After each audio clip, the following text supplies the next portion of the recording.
बिस्मिल्लाहिर्रहमानिर्रहीम। अभी आपने देखा एग्जैक्ट डिफरेंशियल इक्वेशंस को, और आपने देखा कितनी आसानी से वो एक टोटल डिफरेंशियल में बदल जाती हैं और हम उससे सॉल्व कर लेते हैं। ठीक है। अब ऐसी डिफरेंशियल इक्वेशंस जो कि एग्जैक्ट नहीं है। एग्जैक्ट ना होने का क्या मतलब है? एग्जैक्ट ना होने का मतलब ये है कि for which M D x plus N D Y equal to zero, this is suppose this is the first order differential equation. अब आप इसको इस फॉर्म में लिख लेते हैं। Then partial derivative of m with respect to y is not equal to partial derivative of n with respect to x। तो इसका क्या मतलब होगा? इसका मतलब होगा कि दिस इज नॉन एग्जैक्ट, ये एग्जैक्ट डिफरेंशियल इक्वेशन नहीं है। अब जो एग्जैक्ट डिफरेंशियल इक्वेशन नहीं होती, हमारी कोशिश ये होती है कि हम किसी तरह से इसको एग्जैक्ट डिफरेंशियल इक्वेशन बना लें। एक आइडिया ये है कि हम कोई suitable mu x y function ढूंढें जिसे हम मल्टीप्लाई करें इस इक्वेशन के साथ, और उसके बाद ये इक्वेशन बदल जाए और ये एग्जैक्ट डिफरेंशियल इक्वेशन बन जाए। ठीक है, फिर से सुन लें। यानी म्यू एक्स वाई हम यहाँ पे रखें, mu x y M D x plus N D y, इसके साथ मल्टीप्लाई करें। नई डिफरेंशियल इक्वेशन जो बने वो इस किस्म की होगी, M Y is equal to N x. Now the problem is to find such a mu xy which when multiplied to this differential equation makes it an exact differential equation। Clear? ऐसे factor को हम कहते हैं integrating factor, जिससे multiply करने से ये exact differential equation बन जाए। और ये इंटीग्रेटिंग फैक्टर यूनिक नहीं होता, there are multiple ways to make this differential equation exact differential equation. At the same time there are multiple cases.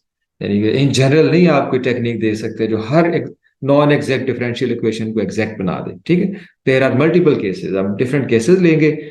हम बताएंगे कि अगर डिफरेंशियल इक्वेशन ऐसी होगी तो ये इंटीग्रेटिंग फैक्टर होगा, अगर ऐसी होगी तो ये इंटीग्रेटिंग फैक्टर होगा। हम कुछ केसेस डिस्कस करते हैं वन बाय वन, और उसकी हम साथ ही एग्जाम्पल देते जाते हैं। ठीक है, तो अब हमारा कंसर्न वो डिफरेंशियल इक्वेशंस है जो कि एग्जैक्ट नहीं, लेकिन हम उन्हें एग्जैक्ट बना सकते हैं। ठीक है, now look at some methods reducible to exact differential equation, integrating factors। Non exact differential equation क्या होगी? अभी मैंने आपको बताया, ऐसी differential equation M x plus N D y, M D x plus N D y is equal to zero, जिसके लिए M Y is not equal to N x हो, उसे हम कहते हैं नॉन एग्जैक्ट डिफरेंशियल इक्वेशन। ठीक है, यानी इसका मतलब यह है कि अब हमारे पास कोई ऐसा फंक्शन नहीं आ रहा कि ये d f is equal to M D x plus N D y, यानी इसको उसके टोटल एग्जैक्ट डिफरेंशियल की फॉर्म में नहीं लिखा जा सकता। ठीक है, अब कुछ केसेस कर लेते हैं हम। अब डिफाइन करते हैं इंटीग्रेटिंग फैक्टर क्या होता है। ऐसा फंक्शन म्यू एक्स वाई जिसे जब मल्टीप्लाई किया जाए एक नॉन एग्जैक्ट डिफरेंशियल इक्वेशन से, तो वो एग्जैक्ट डिफरेंशियल इक्वेशन बन जाए। ठीक है जी। Rule number one, first case. फर्ज करें कि आपकी जो डिफरेंशियल इक्वेशन नॉन एग्जैक्ट है, M D x plus N D Y. ठीक है, नॉन एग्जैक्ट का मतलब क्या होगा कि M Y minus N x is not zero, because M Y is not equal to N x, so M Y minus N x is not zero. अगर M Y minus N X, अगर आप इसको n पे divide करें, ठीक है, याद रखने के लिए हम क्या कहते हैं कि ये जो लास्ट में आ रहा होता है उससे डिवाइड करना है। M Y minus N x over N, अगर हम इसे डिवाइड करते हैं, और जो आंसर है that is independent of y, that is p of x। p of x mean some function of x और कांस्टेंट, यानी वो फंक्शन ऑफ x भी हो सकता है और वो कांस्टेंट भी हो सकता है। Both are acceptable cases. अगर M Y minus N x over N independent of y है, तो फिर ये हमारा केस नंबर वन बनता है। एंड इन दैट केस हमारा जो इंटीग्रेटिंग फैक्टर होगा that will be the e raise to power integral p of x d x, that will be the integrating factor. जब आप इसे मल्टीप्लाई कर लेंगे अपनी नॉन एग्जैक्ट डिफरेंशियल इक्वेशन से, तो एग्जैक्ट डिफरेंशियल इक्वेशन बन जाएगी और उसे हम सॉल्व कर लेंगे। ठीक है, इसे प्रूव भी किया जा सकता है। Prove is very simple. अगर आप इस इंटीग्रेटिंग फैक्टर को इन जनरल मल्टीप्लाई कर दें as it is, e raise to power integral p x d x आप मल्टीप्लाई करें, और उसके बाद आप नए बनने वाले एम और एन के आप पार्शियल डेरिवेटिव ले, तो M Y is equal to N X रखेंगे, you will get that this equation is exact differential equation. ठीक है, एग्जांपल ले लेते हैं हम एक। X square Y plus one D X equal to X one plus x square D Y equal to zero. M क्या है यहाँ पे, एन क्या है? अब आप देखें, इसको सॉल्व करके देखें जरा। ये आपके पास m है, ये आपके पास n है। एम वाई फाइंड करें। एम वाई क्या होगा with respect to y? X square plus one n। इसको आपने करना है with respect to x, multiply कर लें पहले। ये बनता है x square plus x cube, sorry x plus x cube. X का वन, एक्स क्यूब का क्या होगा? 3x²। अब आप देख रहे हैं कि these are not same. x² plus one is not equal to one plus 3x²। अगर ये इक्वल होते तो फिर हम ये कहते हैं कि ये एग्जैक्ट डिफरेंशियल इक्वेशन है और हम इसका सोल्यूशन कर लेते। अब क्योंकि ये इक्वल नहीं है तो हमने आगे फर्दर केस चेक करना है। ठीक है, फर्दर हमने क्या चेक करना है? हमने M Y minus N x over N निकालना है। अगर वो फंक्शन ऑफ एक्स है तो हमारा केस वन बन जाएगा। ठीक है, देखें आप जरा। एम वाई निकाला है, एन एक्स निकाला है। M Y minus N x over N किसके इक्वल आएगा? एम वाई में से माइनस करें एन एक्स को। ठीक है, x square plus one minus one plus one minus one cancel. X square minus 3x² minus 2x² बनता है, और साथ ये x भी है, x से कैंसिल हो जाएगा तो बाकी minus 2x over one plus x² px। ये आपके पास बन गया px।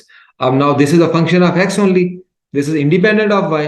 लिहाजा हमारा इंटीग्रेटिंग फैक्टर क्या होगा? Integrating factor is then e raised to power integral px dx, which is equal to e raised to power integral px क्या है? Minus 2x over one plus x²। Minus बाहर ले लें, one plus x² का derivative 2x पड़ा है तो ये क्या आ जाएगा? Minus log of one plus x², e raised to power minus log of one plus x²। ये जो माइनस है इसे आप ले जाएं एक्सपोनेंट में ले जाएं तो e raised to power log one plus x² power minus one. e और log कैंसिल हो जाएंगे, one plus x² power minus one का मतलब है one over one plus x²। So what is the integrating factor? Integrating factor is one over one plus x²। अब इस integrating factor one over one plus x² को इस differential equation से आप multiply करें। Divided by one plus x² हो जाएगा, यहां भी divided by one plus x², ये कट के x रह जाएगा। इसमें से आप y कॉमन ले लें तो one plus x² plus one separate कर देंगे। ये देखिए one over one plus x² से मल्टीप्लाई कर दिया हमने। ठीक है, यहाँ पे वन प्लस x² कैंसिल और यहाँ y कॉमन ले लिया। इसके साथ one plus x² over one plus x² अलग कर दे, one over one plus x² अलग कर दे, ये कैंसिल कर दे तो y plus one over one plus x²। x अब आप चेक करें क्या ये एग्जैक्ट डिफरेंशियल इक्वेशन है? ठीक है, ये m है, अब ये n है। ठीक है, अब आप चेक करें m का विद रिस्पेक्ट टू y आप लें, n का विद रिस्पेक्ट टू x लें, क्या आंसर आता है आपके पास? शाबाश। विद रिस्पेक्ट टू y आप जब आप करेंगे इसको एम वाई तो y का डेरिवेटिव वन और ये जीरो हो जाएगा। n का x, इसका विद रिस्पेक्ट टू x करें तो ये वन हो जाएगा। अब ये सेम है, सेम है तो ये एग्जैक्ट डिफरेंशियल इक्वेशन। और अगर ये एग्जैक्ट डिफरेंशियल इक्वेशन है तो एग्जैक्ट डिफरेंशियल इक्वेशन को सॉल्व करने के लिए क्या करते हैं? Integral take y constant, y को कांस्टेंट फर्ज कर लेंगे। Integral M x d y, M x y d x, sorry m का with respect to x integral keeping y constant plus the terms of n free from x, n की वो term जिनमें x ना हो। ठीक है, अब आप ये अप्लाई कर दें। ठीक है, यहां से देख लें ये आपका m है, इसको इंटीग्रेट करना है विद रिस्पेक्ट टू x। ठीक है, और n है, n में से कोई भी टर्म ऐसी नहीं है जो फ्री फ्रॉम x हो तो यहाँ पे जीरो हो जाएगा, यहाँ नहीं लेंगे आप। ठीक है, नेक्स्ट स्लाइड पे देख लें इसका सोल्यूशन। ये फार्मूला लिखा है, वैल्यूज पुट की है, m की y plus one over one plus x² zero D Y equal to zero का integration constant that is C naught. This implies that अब इंटीग्रेट करें y as it is, one की integration x one over one plus x², this is inverse tan x, zero this is c1, constant को आप c not minus c1 करके आप c कर सकते हैं। So answer is xy plus inverse tan x is equal to c। This is our required solution. ठीक है, तो दिस इज केस वन। अगर आप क्वेश्चन सॉल्व करते हैं आपको पता चल जाता है M Y minus N x निकालते हैं, आपको पता चल जाता है कि आप एन से डिवाइड करके काम चलना है कि नहीं चलना है। अगर नहीं काम चलता, यानी अगर M Y minus N x over N function of x alone नहीं आता तो लिहाजा हमें दूसरा केस चेक करना पड़ेगा। फिर हम क्या करेंगे? सेकेंड केस देख लें। अगर ऐसा है कि M x plus N y equal to zero differential equation आपके पास नॉन एग्जैक्ट है, क्या मतलब है कि M Y is again not equal to N x, और आपने ये भी चेक कर लिया कि M Y minus N x over N is not a function of x alone. फिर क्या करेंगे? फिर आप ये चेक कर लें कि N x minus M y over N, फिर इसे चेक कर लें क्या ये कांस्टेंट है या फंक्शन ऑफ वाई है, यानी is it free from x तो फिर आपका इंटीग्रेशन फैक्टर क्या होगा? Then your integration factor will be e raise to power q y d y, फिर आप ये ले लेंगे, ये आपका इंटीग्रेटिंग फैक्टर हो जाएगा, ठीक है। और इसके साथ आप मल्टीप्लाई करेंगे और and the solution will be same. As an example we take an example here, example ले लेते हैं। ये एक डिफरेंशियल इक्वेशन है, ई पावर एक्स एम है, इसमें चेक करें इसको जरा, ये एम है और ये एन है। एम वाई फाइंड करें। What is M y? M y will be zero. What is N x? N x is e power x as it is N cot y, ठीक है। And this is free from x, लिहाजा ये constant है इसके, जब आप partial derivative लेंगे with respect to x तो ये जीरो हो जाएगा, ठीक है। M Y is not equal to N x, आप देख रहे हैं M y not equal to N x, ठीक है। अच्छा, अब आप इसको अगर आप देख रहे हैं कि डिवीजन बाय एम आसान है कि डिवीजन बाय एन आसान है, ठीक है, तो ये इसमें क्योंकि फैक्टर ज्यादा है, डिवीजन बाय एम इजी है। आप चेक कर लेते हैं इसको, N x minus M y over M. अगर माइनस एम वाई है तो over M, minus N x है तो over N. N x minus M y, what is N x? N x e power x cot y minus M Y क्या है? Zero divided by M which is E x, cancel, answer क्या है? Cot y. What is this? This is q y, this is function of y alone, ठीक है। तो फिर integrating factor क्या होगा? Then integrating factor is e raise to power integral q y d y which is equal to e raised to power integral cot y dy which is equal to e raised to power integral cot y क्या होता है? This is cos over sin। अब sin का ऊपर derivative मौजूद है तो log आ जाएगा, this is log of sin y, e और log cancel, this is equal to sin y, so this is our integrating factor। now multiply the original equation by sin y, sin y के साथ multiply करें, क्या होता है multiply करने से? E power x sine y बन जाएगा, साइन वाई से मल्टीप्लाई कर दें, plus e power x, cot क्या होता है? Cos y over sine y, जब साइन वाई से मल्टीप्लाई करेंगे सिर्फ कॉस वाई रह जाएगा, प्लस टू वाई, ये कोसिकन क्या होता है? वन ओवर साइन, वो कैंसिल हो जाएगा, into d Y equal zero. अब ये आपके पास एम है, ये आपके पास एन है, चेक करें कि एम वाई क्या बना। एम वाई क्या बना? ई X as it is, sine Y is cos Y, और यहां से चेक करें कि एन एक्स क्या बना। ई एक्स का derivative e x cos y as it is, two y is free from x so it is zero. Now you have seen m Y is equal to N x, so this is an exact differential equation, ठीक है। Now the proof is easy, solution is easy. ये repeat हो रहा है, m लिखा है, n लिखा है, एम वाई जीरो है, एन एक्स ई एक्स कॉट वाई है। अब ये मैंने आपको सारा करवा दिया, ठीक है। क्यू वाई निकाला, फिर इंटीग्रेटिंग फैक्टर निकाला, इंटीग्रेटिंग फैक्टर को हमने मल्टीप्लाई कर दिया, ठीक है, ये मल्टीप्लाई कर दिया और ये हमारे पास आ गया एम, और m Y is equal to N x. अब हम क्या करेंगे? अब हम सॉल्व करेंगे। कैसे सॉल्व करेंगे? इंटीग्रेशन क्या करेंगे हम? Integration M x Y where Y is constant, ठीक है, वाई कांस्टेंट लेंगे, एम को इंटीग्रेट कर देंगे। What is M? This is M. Integration with respect to X है, sine Y as it is, E X की integration E X, plus terms of N free from X, free from X term कौन सी है? इसमें x आ रहा है, ये नहीं लेंगे, जस्ट टू वाई की इंटीग्रेशन क्या होगी? वाई स्क्वायर, ठीक है, is equal to constant. So this is the answer, ठीक है, this is answer of our differential equation, ठीक है। ये हमारे पास है केस 2। अब हम चलते हैं केस 3 की तरफ। Given differential equation M x plus N D Y equal to zero is homogeneous. अब ये डिफरेंशियल इक्वेशन आपने देखा कि ये होमोजेनियस डिफरेंशियल इक्वेशन, ठीक है। सबसे पहले तो अभी फिर भी आप चेक करेंगे कि M Y is equal to N x तो नहीं। अगर M Y is equal to N x हो तो सारा रोना खत्म हो जाएगा। अगर M Y is not equal to N x है और ये आप देख रहे हैं कि ये होमोजीनियस डिफरेंशियल इक्वेशन है। होमोजीनियस का क्या मतलब है? कि एम और एन की हर टर्म में डिग्री सेम है। मिसाल के तौर पे आपके पास इक्वेशन है x square y square d x plus two x y d Y equal to zero. अब आप देखिए हर टर्म के अंदर आपके पास डिग्री टू है, यहां भी टू है, ठीक है। तो ऐसी डिफरेंशियल इक्वेशन को आप कहते हैं होमोजीनियस डिफरेंशियल इक्वेशन। और इसका हल आपके पास क्या होता है? एक मेथड आप सीख चुके हैं, आप पुट करते हैं y is equal to v x. Y is equal to v x करने से आपका d y by d x क्या बनेगा? D y by d x, v as it is derivative of x is one plus x derivative of v with respect to x. जब आप ये put करते हैं तो आपके पास इक्वेशन बन जाती है वेरिएबल सेपरेबल फॉर्म, और उसको आप सॉल्व कर लेते हैं। अगर आप वो नहीं करना चाहते और given differential equation non exact है लेकिन होमोजेनियस डिफरेंशियल इक्वेशन है, तो फिर इसे एग्जैक्ट बनाना पड़ेगा। एग्जैक्ट बनाने के लिए आपको इंटीग्रेटिंग फैक्टर लेना पड़ेगा, और यहाँ हमारे पास जो इंटीग्रेटिंग फैक्टर होता है वो है x m plus y n. ठीक है, दिस इज ऑपोजिट, कि जब आप पार्शियल डेरिवेटिव लेते हैं तो एम वाई लेते हैं और एन एक्स लेते हैं, तो ये x m plus y n. आपको चेक करना पड़ेगा कि ये नॉन जीरो होना चाहिए। अगर ये नॉन जीरो है तो होमोजीनियस के लिए इंटीग्रेटिंग फैक्टर होगा 1/xm प्लस वाई एन। ठीक है, एग्जाम्पल देख लेते हैं।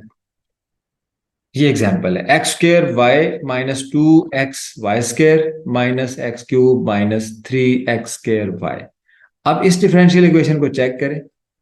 ये m और n है, इसमें partial derivative of m with respect to y करेंगे, क्या आंसर आएगा हमारे पास? विद रिस्पेक्ट टू y इसका पार्शियल डेरिवेटिव लें, x² कांस्टेंट है x², y का derivative 1 minus minus 2x constant, y² का डेरिवेटिव क्या आ जाएगा? 2y। इसी तरह partial derivative of n with respect to x करें, minus 3x² minus minus plus 6xy, and these are not same. ठीक है, अब क्योंकि ये इक्वल नहीं है लिहाजा ये एग्जैक्ट डिफरेंशियल इक्वेशन नहीं है। अब आप नोट कर रहे हैं कि इसकी हर टर्म के अंदर डिग्री 3 है, तो इसका मतलब है कि ये एक होमोजीनियस डिफरेंशियल इक्वेशन है। ठीक है, होमोजीनियस डिफरेंशियल इक्वेशन है। अब आप चेक करें जरा, इसका इंटीग्रेटिंग फैक्टर क्या होगा? 1/, आप क्या करेंगे? आप x को मल्टीप्लाई करेंगे m के साथ, प्लस y को मल्टीप्लाई कर लें n के साथ। तो जरा x को मल्टीप्लाई करें, क्या बन जाएगा? x³ y minus 2x² y² minus, अब इसे किससे मल्टीप्लाई करना है? n को y के साथ, minus yx³ minus minus plus 3x² y²। This is equal to yx³ cancel हो जाएगा, minus yx³ and this is equal to x² y² and which is not zero in general. ठीक है, अच्छा, अब आप ये इंटीग्रेटिंग फैक्टर लें और इंटीग्रेटिंग फैक्टर को डिफरेंशियल इक्वेशन से मल्टीप्लाई करें और वेरीफाई करेंगे कि ये एग्जैक्ट डिफरेंशियल इक्वेशन बन जाएगी। ठीक है, तो ये सारी कैलकुलेशन आपको कर दी है मैंने। Integrating factor is 1/x² y²। This is the given differential equation, multiply with 1/x² y²। अब जबकि आप मल्टीप्लाई करेंगे तो क्या आंसर आएगा? ये बन जाएगा x² y/x² y² minus 2x y² x² y²। इसी तरह minus x³ x² y² minus minus plus 3x² y x² y²। अब यहां से कैंसिलेशन करें आप, x² कैंसिल हो गया, एक y कैंसिल, 1/y माइनस यहां से y² कैंसिल, एक x cancel, 2/x, this is new m। ठीक है, प्लस अब यहां से x² कैंसिल, तो माइनस x/y², और यहां से x² कैंसिल और एक y कैंसिल, तो ये 3/y dy is equal to 0। अब ये हमारा न्यू m और x है, m और n है, new m and new n। इसको चेक करें, what is m y? Partial derivative with respect to y, 1/y का माइनस 1/y², और ये कांस्टेंट है, 0 हो जाएगा। n x with respect to x, minus x का 1 हो जाएगा, y² कांस्टेंट, और इसका 0 हो जाएगा। So M Y is equal to n। इसका मतलब है कि अब हमारी जो डिफरेंशियल इक्वेशन है, this is an exact differential equation.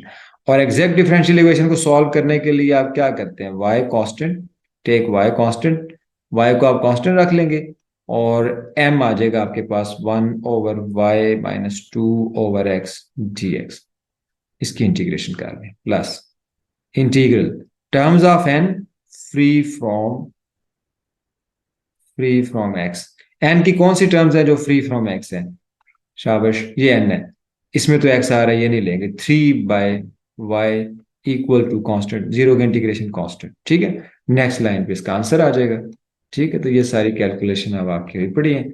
अब लास्ट स्टेप पे आ जाते हैं, 1/y की इंटीग्रेशन। लास्ट लाइन देखें, integration 1/y with respect to x, with respect to x है 1 की इंटीग्रेशन x, तो ये x/y बन जाएगा, माइनस 2 1/x की इंटीग्रेशन log x, प्लस 3 बाहर आ गया, 1/y की integration log y is equal to constant of integration c.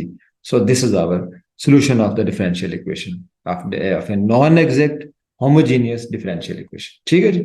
अब हम नेक्स्ट केस पे बढ़ते हैं.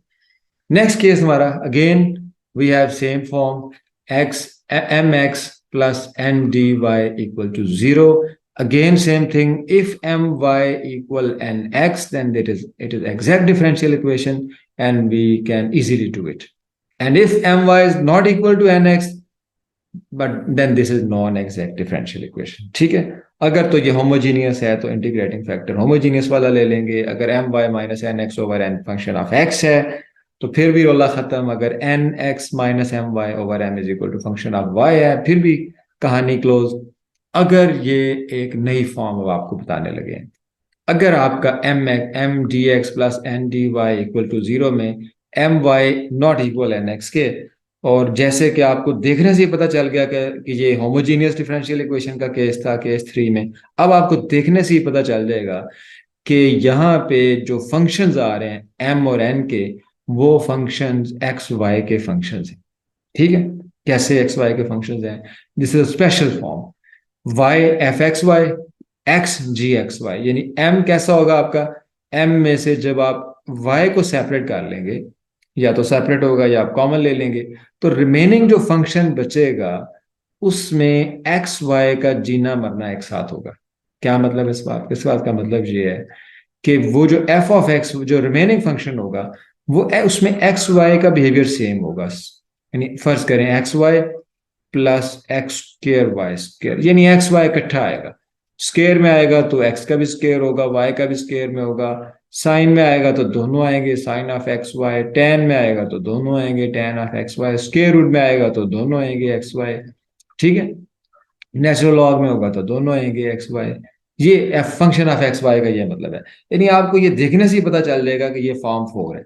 ठीक होगी बात. अच्छा, इसी तरह एन में क्या होगा, एन किस फॉर्म में होगा, एन के अंदर आपको एक एक्स मिलेगा और एक्स अकेला पड़ा होगा, बाकी सारा फंक्शन एक्स वाई इकट्ठा आ रहा होगा. ठीक है. जिस तरह एम के अंदर वाई अकेला पड़ा होगा, बाकी फंक्शन ऑफ एक्स वाई होगा, और एन के अंदर एक्स अकेला होगा, बाकी फंक्शन ऑफ एक्स वाई होगा. ठीक. अगर ये फॉर्म होगी तो इंटीग्रेटिंग फैक्टर आपके लिए बड़ा ही आसान हो जाएगा. एम के अंदर आप देख रहे हैं वाई अकेला पड़ा है तो इसको एक्स से मल्टीप्लाई कर दें ताकि ये एक्स वाई बन जाए. इस तरह आप हिंट याद कर लें, ये एक्स वाई बन जाएगा. और जी ऑफ एक्स वाई के अंदर एक्स अकेला पड़ा है, इसको वाई से मल्टीप्लाई कर देंगे एन को, ताकि ये भी एक्स वाई बन जाए, ये भी एक्स वाई बन जाएगा, ये भी एक्स वाई बन जाएगा, और आपका काम आसान हो जाएगा. ठीक है. तो यही इसका इंटीग्रेटिंग फैक्टर है. और ये माइनस कैसे याद रखेंगे हम, किस तरह याद रखें माइनस आएगा, या अब इस तरह याद रखें कि होमोजीनियस वाले केस में प्लस आया था तो इस केस में आपका ये माइनस में आएगा. ठीक है. अब आ जाते हैं एग्जाम्पल पे. Let's take an example. ये एग्जाम्पल है. अब एग्जाम्पल देखें, आपको देखने से पता चल गया है कि ये फंक्शन ऑफ एक्स वाई है. ठीक है. एक्स वाई एक ही हालत में आ रहा है, और एम के अंदर आपको वाई मिल गया, एन के अंदर आपको एक्स मिल गया. ठीक है. सबसे पहले फिर भी हम चेक करेंगे कि एम और एन जो दिए हुए हैं क्या एम वाई एन एक्स के बराबर है. तो आप आंसर देख के देख सकते हैं कि ये इक्वल नहीं है. ठीक है. जब इक्वल नहीं है तो अब हम बढ़ते हैं इंटीग्रेटिंग फैक्टर की तरफ. एक्स को मल्टीप्लाई कर दें एम के साथ और वाई को मल्टीप्लाई कर दें एन के साथ. ठीक है. ये calculations are very easy. X y बन जाएगा, उधर वाई एक्स बन जाएगा. ठीक है. अब एक्स वाई को आप कॉमन ले लेंगे और आप कैलकुलेशंस करते हैं तो ये आपके पास minus x cube Y cube, this is your integration factor. ठीक है जी. आफ्टर द कैलकुलेशंस कोई प्रॉब्लम आता है तो आप डिस्कस कर लें. नेक्स्ट, अब क्या करना है आपने, given differential equation we will multiply it by its reciprocal -1 over x cube y cube. अब ये आपकी गिवन डिफरेंशियल इक्वेशन थी, इसको आप मल्टीप्लाई कर दें इंटीग्रेटिंग फैक्टर के साथ, multiplying by -1 over x cube -1 over x cube y cube. मिसाल के तौर पे ये क्या बन जाएगा, अब ये आपके पास बन जाएगा, ये यहाँ पे क्या है आपके पास एक्स वाई स्क्र है और डिनोमिनेटर में आ गया minus x cube Y cube. ये माइनस माइनस प्लस हो गया. यहाँ पे क्या है आपके पास 2x स्क्र वाई क्यूब, क्योंकि y ये भी है, over x cube Y cube. इसी तरह आप इसको भी सॉल्व कर लेंगे. After simplifying what we get, ये देखें सिंप्लीफिकेशन करके आप पहुंच गए हैं यहाँ पे. अब ये जो नया m और n बना है M D x plus N D y, अब आप इसे चेक करेंगे. This is m D x plus N D y. और आप देखिए क्या इसमें पार्शियल डेरिवेटिव सेम आते हैं। मिसाल के तौर पे m आपका नया ये है, n जे है। What is m y? Partial derivative of m with respect to y, with respect to y कर रहे हैं, तो 1/x² तो कांस्टेंट है, 1/y का -1/y², तो ये -1/x²y², n ले लें आप। n का partial derivative with respect to x find करें। अब 1/y² तो कांस्टेंट है, 1/x का क्या होगा, -1/x², अगेन -1/x²y², और 1/y कांस्टेंट 0 हो जाएगा। इसका क्या मतलब, इसका मतलब है कि my is equal to nx। अब अगर my is equal to nx है तो इसका क्या मतलब है, इसका मतलब ये है कि now this is an exact differential equation. और एग्जैक्ट डिफरेंशियल इक्वेशन में क्या होगा, इंटीग्रेशन mxy dx प्लस, यानी आप जब आप m को इंटीग्रेट करेंगे विद रिस्पेक्ट टू x तो आपने क्या करना है, y इज कांस्टेंट, ये मिसिंग है, y is constant plus integration terms of n free from x। ठीक हो गया। अब आप वैल्यूज पुट कर देंगे, ये आपका m है, ये with respect to x integrate हो जाएगा, और ये आपका n है, इसमें से x वाले टर्म्स निकाल के बाकी आप टर्म्स को इंटीग्रेट कर देंगे। ठीक है, तो ये अब आप इंटीग्रेशन देख लें, 1/x² y -2/x with respect to x integrate करना है, तो इसका मतलब ये है कि आपका 1/y, यहाँ पे 1/y एज ए कॉन्स्टेंट है, x की पावर -2 का इंटीग्रेशन क्या होगा, x की पावर -2 + 1 ओवर -2 + 1, तो माइनस ये आ गया, और x की पावर -1 1/x बन गया, -2 कांस्टेंट है, 1/x की integration log x, -1/y integration क्या होगी, natural log of y, and this is constant of integration. ठीक है, तो ये आपका केस 4 हो गया।